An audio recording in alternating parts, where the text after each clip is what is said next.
कथा सुनाता हूँ। एक दिन प्रातः एक व्यापारी अपने घर से निकला। घर से निकलते ही एक बिल्ली ने उसका मार्ग काट दिया और व्यापारी घबरा गया। वो फिर से वापस घर लौट गया और शुभ घड़ी की प्रतीक्षा करने लगा। और जब वह पुनः अपने घर से निकला तब तक वो वहां से जा चुका था, जिससे राजा तक पहुंचकर उसे भेंट देनी थी। और समय के चलते राजा तक भेंट नहीं पहुंच पाई तो राजा ने उस व्यापारी का व्यापार बंद करवा दिया। और इस कारण व्यापारी क्रोधित होकर घर पर अपनी पत्नी से लड़ बैठा और पत्नी अपने बच्चों समेत अपने मायके चली गई। और अब यदि व्यापारी के जीवन में कुछ रह गया था तो केवल अंधकार।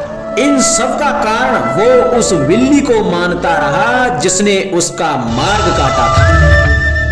ऐसा ही एक दूसरा व्यापारी उस राजा को भेंट देने निकला। समय के चलते और उस व्यापारी का भी मार्ग एक बिल्ली ने काट दिया और वो व्यापारी तनिक घबराया, किंतु उसने आगे चलना उचित समझा। राजा तक वो समय पर पहुंचा।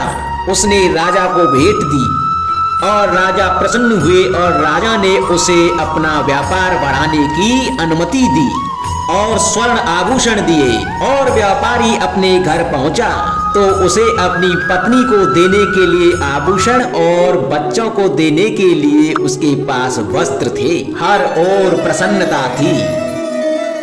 समझ रहे हैं ना आप, दोनों के साथ एक ही प्रकार की घटना हुई, परंतु दोनों की प्रतिक्रिया भिन्न थी।